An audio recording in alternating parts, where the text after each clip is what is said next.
Your body is not overreacting to stress. It is doing what it's designed to do.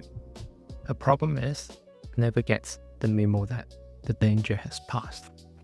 In a few moments, I'm going to explain to you why stress increases chronic pain and why it's not fall in your head. Welcome to NxHLife. This is a channel for people who don't want quick fixes, but want to understand their body. My name is Antony, physiotherapist, nutritionist, and functional medicine practitioner. I help people to understand their chronic pain with their pain story timeline. Let's start with a real patient I've seen. She had this pain for a long time. Has tried different treatment, different physiotherapists, and different exercises, and nothing sticks. She came to me saying that she doesn't know what's going on, what's causing the pain. Different physio explained that it's different biological problem.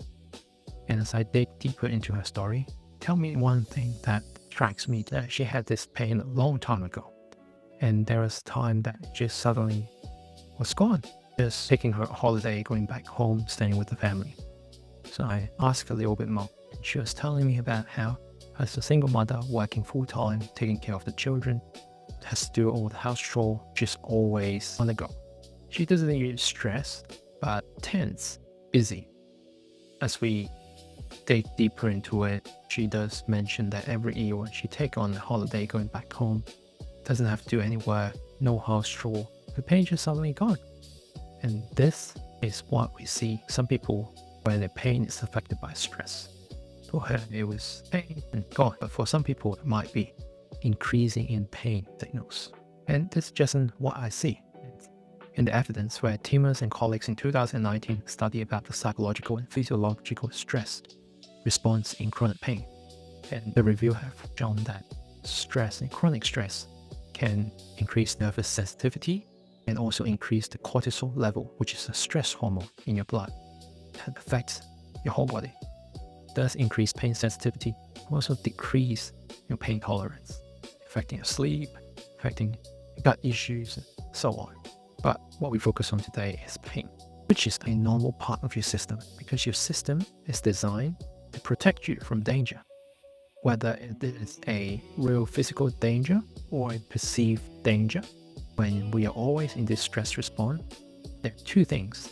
First, we're always in that sympathetic nervous system response, the fight or flight mode. And if we're in this mode for too long, we go slightly out of balance. And that's why I call it an protection lens, where your nervous system emotion is affected. And it's not in your head, it's in your nervous system. Secondly, chronic stress affects your cortisol level, your hormones level, and it also affects your thyroid hormones and your other HPA excess hormones. We won't go too deep into it, but this is what we call the biology lens. And what that does actually do lots of things into how the inflammations, how our body is balanced, how our physiological system is working together. So that also will affect how you feel, how your pain responds. So that's a deeper layer into the biological lens. And the real problem isn't the stress response. It's that chronic stress means the system never fully turns off. So let's go straight into practical. And before, if you are done guessing, I want to start mapping, understanding your pain, subscribe. Remember to join our pain warrior movement. One thing that you can do this week to help the stress response is find one way that is relaxing for you and plan this into your calendar. So you can do that regularly. Either it's going to the beach or sitting in the garden, enjoying a cup of tea. Or a breathing technique can also help. There's so many breathwork, mindfulness techniques that can help us to lower stress response. But I'm taking this one, which is easiest to do for you to practice on. Find somewhere comfortable and relaxing and try to do this for 3 minutes to start with. You set a timer so you don't think about the time, and you can build it up as you feel comfortable. Sitting or lying down in a comfortable position, you breathe in through your nose and breathe out through your mouth. Try and keep a rhythm of 4 seconds in and 8 seconds out, and keep making sure that you're breathing into the diaphragm, not to the chest area. So let's practice that quickly, and you can go on and try it out.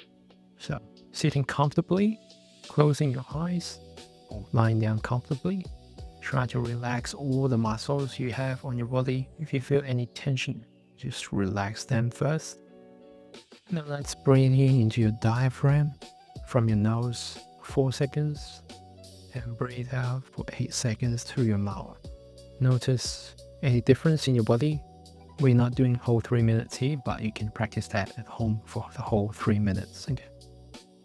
Remember, you are not broken or weak. Your system is doing exactly what it learned to do. Now we just need to teach it something new, and we need to understand it. Next week, we're going to talk about movement. How short, mindful movement is better than prescribed exercises a lot of the time for chronic pain. If you're done guessing, you don't need more treatment. You need You need to start understanding your system and the limitation of the current medical system. That's why I have created the PDF 7 Unspoken Truths About Chronic Pain to help you get started and understand, benefit, and the limitations of our current system. Click the link below for downloading, and let's turn pain into peace one step at a time. See you in the next episode.